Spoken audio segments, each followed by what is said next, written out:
Hey guys, this is RussellVXL09, and in today's video we're going to be upgrading the Slash 4x4's front, left, and right drive shafts. Now the Slash 4x4 base edition, straight from the factory, comes with these plastic drive shafts. And today we're going to be upgrading them to the 6851A Extreme Heavy Duty Slash 4x4 drive shafts, which is right here. This installation is going to be pretty easy to do and should take less than 30 minutes. You're going to need various sizes of Allen keys along with a wrench to take off your wheel nuts. Alright, and everything right here is what's included inside of the parts bag. We have both sides of the drive shaft along with the part that the wheel connects to, the pin that goes through it, and the part that connects the drive shaft to the gearbox. All right, and here they are right next to each other. You can see that the extreme heavy duty one is a little bit larger. Traxxas on their website states that these are the ones that come off of the Rustler 4x4.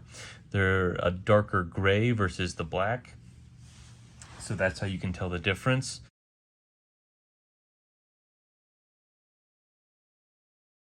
And what kind of surprised me with this one is it came with this part off of it. So if yours comes like this, all we're gonna do is just slide this in to line up the holes. It'll click in, and then we're gonna take the small pin that came with it and then just slide that right through. Once we get farther ahead and we slide it into the hub carrier, we can get the bearing, and it's gonna go right over that pin so that nothing falls out. Alright, and to start things off, we're going to remove the screw that holds on the original drive shaft to the gearbox, and we can simply rotate it around to see where the hole is, and we're going to put the Allen key in there and remove that pin. Alright, and the easiest way I find to get to this screw is coming from it from the top angle of the car. And see, I've got the Allen key in here, and we're just going to remove that. Alright, now that we've got this screw removed, the drive shaft can now pop off and be free. Next, all we're going to do is remove the nut holding on the wheel. Alright, once the nut's removed, we can take off the tire. Alright, and if you have upgraded aluminum hub hexes like I do, they may have a set pin holding them in.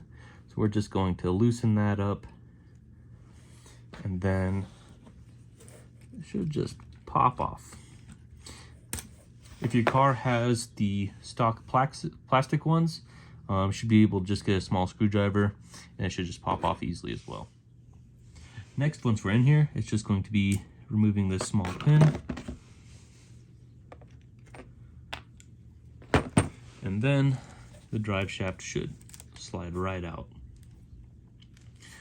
Take note, it might slide out with the original bearing on it. So if it does, just make sure to slide it onto the new one first. Also, while you're in here, it might be a good chance to take a look at the bearings, clean them up, feel them to make sure they have smooth rotation.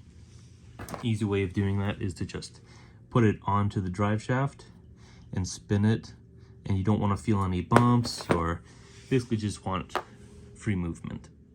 We're going to do that with this one as well. Just gonna pop it out from the other side,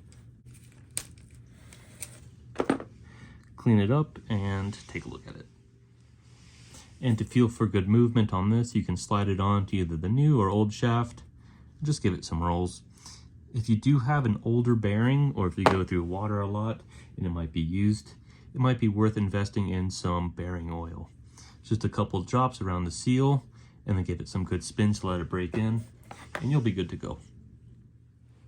Alright, with all the old parts out, we can reinstall our bearings.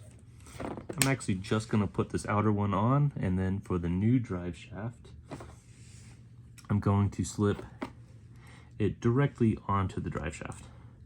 So it's covering that pin, everything's locked in, and now it's just as simple as sliding it right back in like how we got it out.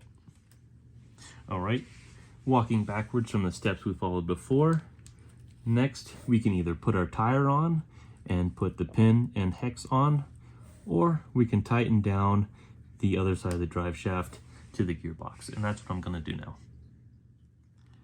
One nice thing I've noticed about these new ones is they are directional. So they have flat spots lined up inside, so when you go to slide them on to the gearbox, it lines up perfectly so you can put the pin through. And putting the pin through, you can put it on either side. When you put it in for the first time, it's going to self-thread those holes into the plastic. Also, when putting on the wheel hex, if your car did not come with this Teflon washer, just want to be sure to install that on there first before you put the pin through.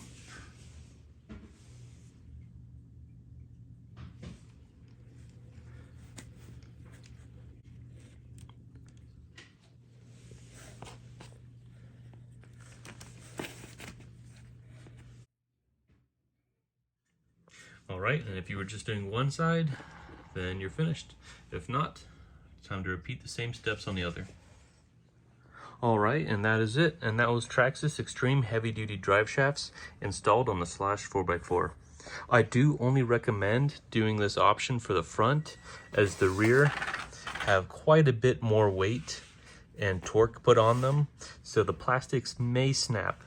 For the rear, I recommend going all metal. These are Traxxas high velocity drive shafts. I've not had a single problem with these or the boots, so I highly recommend those or any other metal options available. But for the front, hopefully these extreme heavy duty drive shafts will hold up better than the stock. I hope you've all enjoyed. If you've got any questions, please leave them in the comments below and I'll try to get back to you as soon as I can. If you'd like to see other Slash 4x4 upgrade videos, check the description as I have many others, plus run videos. So if you're not already, please subscribe for more videos to come. Until next time, this is Russell VXL09, going out.